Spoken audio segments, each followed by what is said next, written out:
Hey everyone, welcome to a new year of betting, and for 2026 I want to do something new and exciting and something that's going to help dramatically level up your betting on horse racing, and that's something that I want to call the race rundown. So if you've been following me for a while, or if you're new, every week we bet on horse racing every Wednesday and Saturday and any other metro meetings week to week. But specifically for Saturdays, we'll have around 18, 20, 22 bets across all races in Australia on a Saturday. So tomorrow we have about 20 bets across the 5 metro meetings. I'm going to go through and pick out one of the races that I most feel like there's something really valuable in there to share with you guys. It's going to give you a key takeaway that you can use not only for that particular race, because we're not just going to talk about it in theory. I'm going to use a real upcoming example to break this down for you, but also something that you can use when you're analyzing races next week, next month, months from now. Each week, these are going to build upon, and you're just going to really start to build up this database of knowledge and research tools that you can use when analyzing horse races to make sure that each bet you're putting on has a really strong backing and reason why, because that's going to go a long way towards you making money on horse racing. Last week, we wrapped up 2025 horse racing. Across 2025, we made for members 353 units profit. So for a $50 bettor, meaning your maximum bet throughout the entire year was $100, but majority of your bets were $50, made $17,650. And right now it's the 9th of January, so just over a week into 2026. And at the moment, horse racing members are up 12.6 units so far. So building towards that similar range of about the 400 units. The race that I want to go through for tomorrow is race 2 at the Gold Coast, because the key thing for this video I want to focus on is how you can approach betting on races with 2-year-old horses that are lightly raced. So not ones where they're having their first start, but specifically ones where they've had 1 or 2 races so far, and looking at how you can decide which horses are going to improve off what they've done so far and potentially go to another level, which ones have reached their peak and potentially need to go for a spell, which ones have already potentially run their best race so far and don't really have much more room to improve, and then how you can determine which horses are chances based off of that. So I'll share my screen here. We'll bring up the form guide so that you can see it. We're looking at Gold Coast race 2. It's over 1,100 meters. The track at the Gold Coast. So these are all the things that you want to look at first. The track is currently a soft 5, but as you can see, it's fully sunny on the Gold Coast. Pretty hot as well. So this track is definitely going to be into the good 4. It is a late afternoon meeting, so they're not starting at midday. They're starting late afternoon going into the early evening. So I'm expecting this track to race at about a good 4 with them putting water on in the morning. The 1100 starting position at the Gold Coast, if we bring up the track map here, is just on the side here where they have a very short run before they get to the turn and they loop around onto the home straight. So it is a starting position where barriers and being drawn inside and also having that bit of early pace is definitely beneficial. So looking at the field, we currently have number 2 By Choice is the favorite, ridden by Regan Bayless, and the Waterhouse and Adrian Bott Yard kind of have a bit of a stranglehold on the market here. They've got the first 2, By Choice and Shiki, that are the top 2 in the market. Number 6 Tigroni is 3rd in the market. And then it goes out to double figure odds from there. Now, there's 2 reasons why I chose this race to look at specifically out of all the races that I could have chosen for tomorrow. Number 1 is I do think the market is a little bit incorrect as well, and I think By Choice is a little bit too short at the current price of 260, which is top odds. And it's also a race where I don't think there's actually that many chances. So I think it's a decent race from a betting perspective. So when we go through and look at By Choice, it's coming off a debut win at Randwick. Importantly, it had its win over 1,100 meters, which definitely is key. As horses get further into their career, if they're a horse that's generally always raced over the 1,000 meters and then they're going to say they've had 8 of their 10 races at 1,000 meters and then they're trying to run over 11 or 1,200, I'm generally negative towards that. But majority of this field has all raced over 1,000 or 1,100, so they're all very close to this distance range, but I will give an extra little tick to horses that have had the 1100 meter run. And I'm going to use Sportsbet here for a second. This is by far the best and most time-saving feature Sportsbet just about have in terms of watching replays. And you want to watch replays for all races, but especially horses that are lightly raced. So when you go in, you just click on the horse and bring up the race you want to look at, and then you can click partial replay or full replay, and that'll bring up the replay of that horse's last race. So here we're looking at By Choice. So By Choice was drawn wide here, had barrier number 10, comes across to sit outside the lead. Masvingo, who was also well in the market at about $3.50, kicks up to lead, and they sit 1-2 in the run here. By Choice sitting outside. If we scroll this through till they get into the home straight, you'll notice here that By Choice was under pressure early and being hard ridden halfway up the home straight here. And it is quite a long home straight at Randwick in comparison to the Gold Coast track. And then you see as they work towards the line, it just gets the better of Masvingo over that final 100 meters. Tigroni, who ran third there in the Red Silks, that horse is also in the race tomorrow. As I mentioned, it's currently third in the market. So By Choice and Tigroni are both tied to each other. That race there was By Choice's first career start, so it definitely has a little bit more upside to come in comparison to Tigroni, but there are a couple of positives in Tigroni's favor. You've got By Choice rising from the 54 to 58 kilos and drawn wide again, and then Tigroni, it also rises in weight, but only the 1 kilo from the 55 to 56 and holds on to Zach Lloyd for the third career start. We just quickly bring this replay up one more time. Just want to highlight as they straighten up here, you'll notice Tigroni following By Choice into the home straight. Lloyd ducks back underneath By Choice and then has to come again across heels to the outside. I don't think it really costs, like sometimes you see horses that were dramatically held up and had to go left, right, and try and push for a gap. There wasn't that much of that kind of thing in that race. So I can't completely see Tigroni turning the tables, but I do think they're going to finish closer than they did that time with that 3 kilo weight swing in Tigroni's favor. And it's also drawn just that little bit better. So I think those two should be slightly closer in the market. So what I'm getting at here is I think By Choice at $2.60 is far too short. Now, if we come back over, one of the key things that I want to do when analyzing races, because I don't want to bet into a race where I think there's 5, 6, 7, 8, 9 plus horses that are genuine winning chances. So I need to go through and make sure that I can eliminate horses that I'm pretty sure or that I think are very unlikely going to have the run to win this race. So starting from the top, I think Shiki is a major chance. We're going to come back to Shiki in a minute. We've spoken about By Choice. Obviously, it has a chance off that last start win and also was a dominant trial winner the run prior coming into this. And then you got number 3, Scartoon. So it's coming off a 1,000-meter win at the Sunshine Coast where it led all the way to win. Now, I'm a little bit apprehensive on the form from this race with the second and third place getters there running. They were second and third in the run behind Scartoon. So the first 3 out were the first 3 home. Generally, they're weakish races, especially at a big track like the Sunshine Coast. And the run prior was a second to Rarotonga. It's run prior at Eagle Farm. So at around $15, which is the best price right now, I do think is a little bit short and probably more so a $30 chance. I'm happy to be against Scartoon. Remember all for Ben Thompson. Gets the blinkers on for the first time, so there's a positive there. It resumed its second preparation over the 1200 in Group 3 behind Ziploc. Ziploc won that race quite dominantly ahead of Tornado Valley.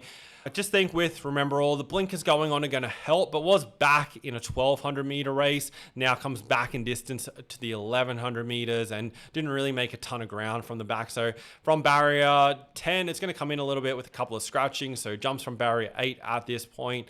It's going to have to produce a very good run. I just don't think it's going to get the right setup to suit here going back over the 1100 at the Gold Coast based off its last start run. So happy to be against it. I think Tigroni can turn the tables, but I do think at around $5. Number 6, Tigroni. I think can close the margin on by choice, but I do think is also around the right price at the $5 mark. It's having its third career start. It has had 2 runs over the 1100 as well. So it does have good fitness base coming into this, and with Zach Lloyd on as well from a good gate. It's going to get a good run and be somewhere around the mark, but I don't really want to back it at the $5 because I think that price is right. And you're looking for runners where the odds you're taking are better than what you think the odds should be. So from that perspective, I think Tigroni is a chance, but not one that I want to back. Then you have number 7 Inhabit, which comes up from South Australia. Debuted over the 900 at Murray Bridge, where it was able to win in a 7-horse field, leading all the way there. Then stepped up to the 1,000 meters, was 56 days between runs in a 3-horse field. Top panel rolled along out in front, but Moana Spirit, who sat back in the field, swept up, put them away, won the race. Inhabit dropped out to be beaten over 10 lengths. Has since been back for a jump out, which won over the 600 meters. Moana Spirit has since won at Geelong, so you can tie in like a good performance, but Inhabit really dropped out there, and it was overall like a very poor performance.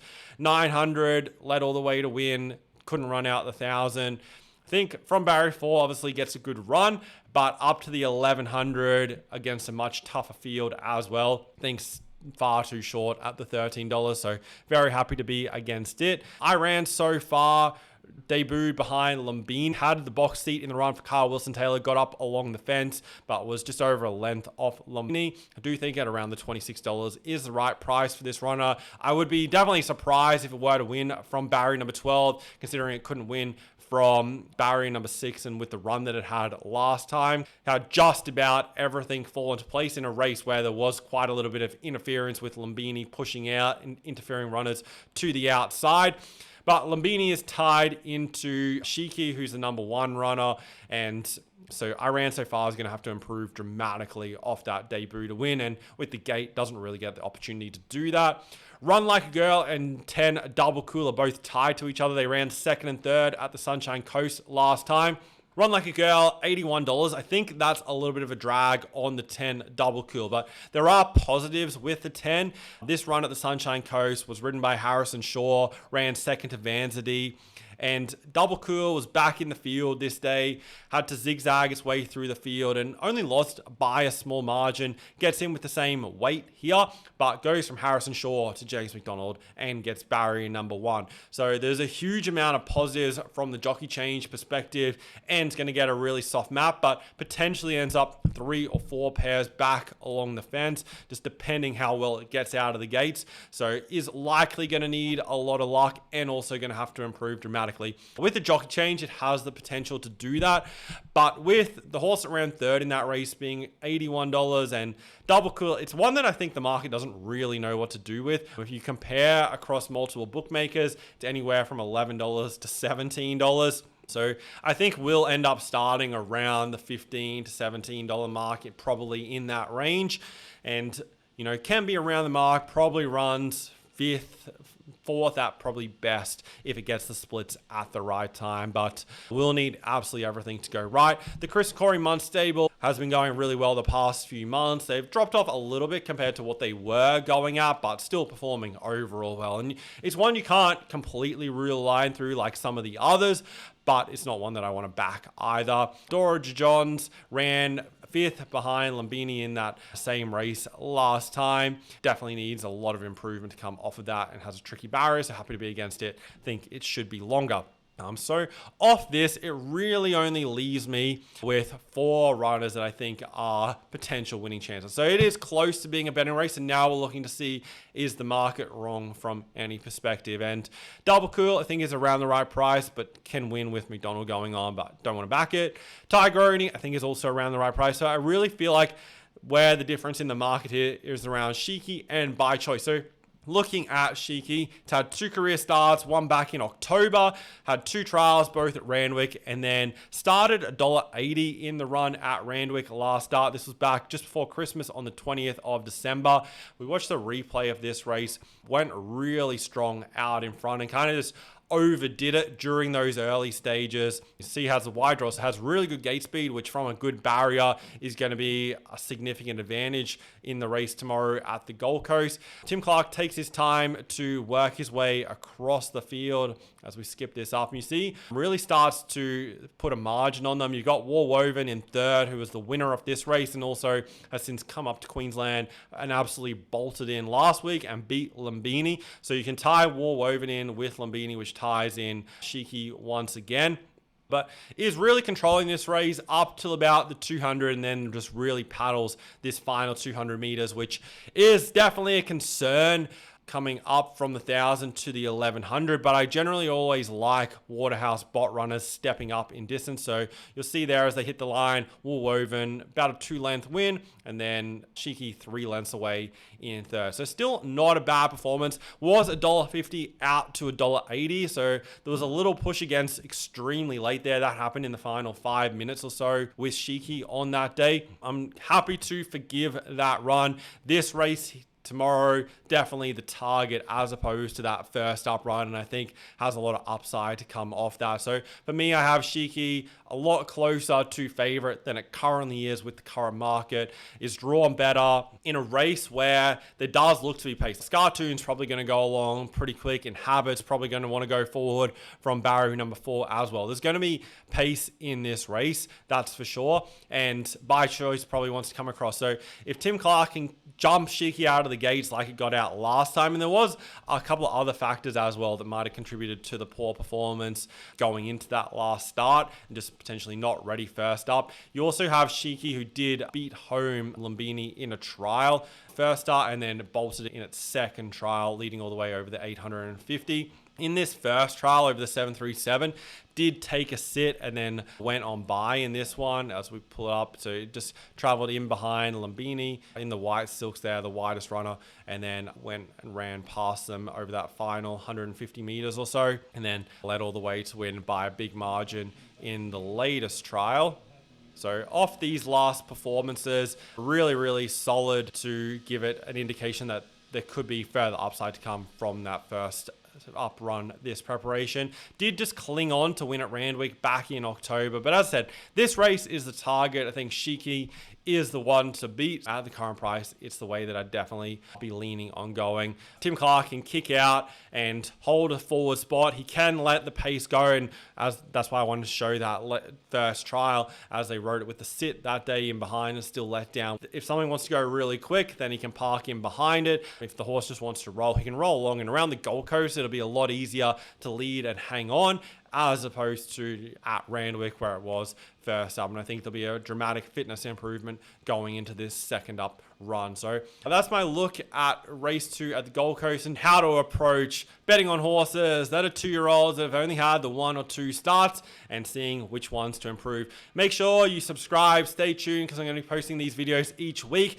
Pick a random race from what's coming up that weekend and break it down for you, and just try and give you as many lessons and takeaways as I can that you can then use when researching races, doing your own analysis and picking bets. If you want to see my thoughts on all the races and get all my bets for Saturday and every other race day that I'm betting throughout the weeks and months coming up this year, you can go to that through the link in the description. I also have a page on the website which tracks every single bet that I put on, so you can see the overall performance going all the way back to 2021. So there's thousands of bets in there, over 4 years worth of results that you can go back and look through and see how we've made over the 1,800 units profit during this time. And then in next week's video, I'm going to go through and review what ended up happening in this race. So stay tuned for that, and also where we'll go through and preview another race coming up next weekend. Thanks guys for watching. Good luck tomorrow and with your bets over the weekend, and I'll see you in the next video.